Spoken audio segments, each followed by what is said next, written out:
Gordon was resting in a siding.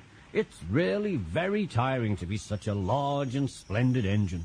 One does have to keep up appearances so.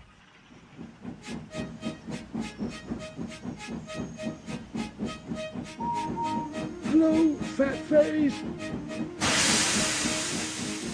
What a cheat! That Henry is getting too big for his wheels. Fancy speaking to me like that. Me, who has never had an accident. Percy was a bit puzzled.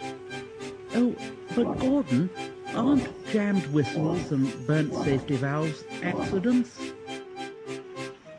No, indeed. High spirits might happen to any engine. But to come off the rails like Henry did when he was pulling the flying kipper, well, I ask you, is it right? Is it decent?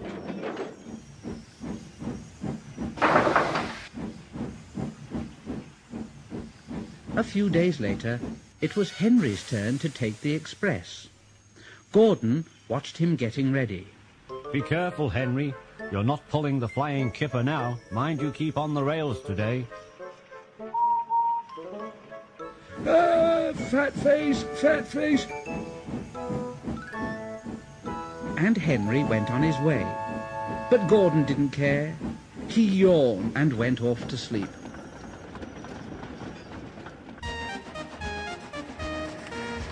But he didn't sleep long. Come on, wake up, Gordon. A special train's coming and we're to pull it. Is it coaches or trucks? It's trucks. Trucks? Huh. They lit Gordon's fire and oiled him ready for the run. The fire was sulky and wouldn't burn, but they couldn't wait, so Edward pushed him onto the turntable to get him facing the right way.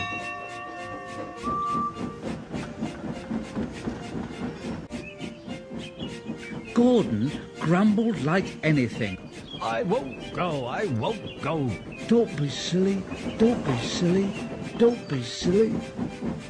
Gordon tried hard, but he couldn't stop himself being moved.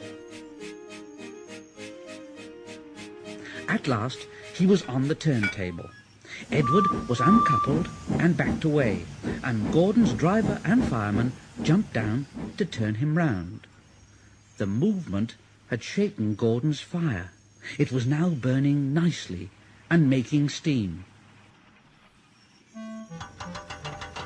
But Gordon was cross and didn't care what he did. He waited till the table was halfway round. I'll show them, I'll show them. And he moved slowly forward. He only meant to go a little way, just far enough to jam the table and stop it turning as he'd done once before. But he couldn't stop himself. Ooh. Get me out! Get me out! No, not a hope, not a hope. You're stuck, you silly great engine, you silly great engine. Don't you understand that? Don't you understand that, hmm?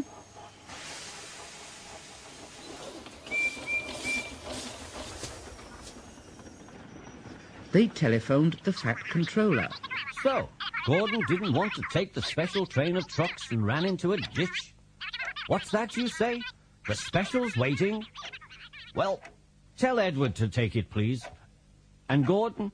Oh, leave him where he is. We haven't time to bother with him now.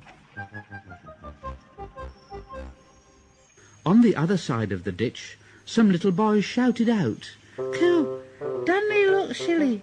They'll never get him out." And they began to sing. Silly old Gordon fell in a ditch, fell in a ditch, fell in a ditch. Silly old Gordon fell in a ditch all on a Monday morning. Then the school bell rang and they chased off down the road. Gordon was in a mess. Oh dear, I shall never get out. And he blew away 3 tadpoles and an inquisitive newt. And Gordon lay in the ditch all day long.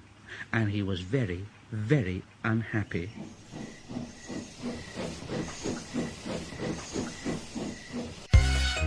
But that evening they brought floodlights Then, with powerful jacks, they lifted Gordon and made a road of sleepers under his wheels to keep him from the mud. Strong wire ropes were fastened to his back, and James and Henry, pulling hard, at last managed to bring him to the rail.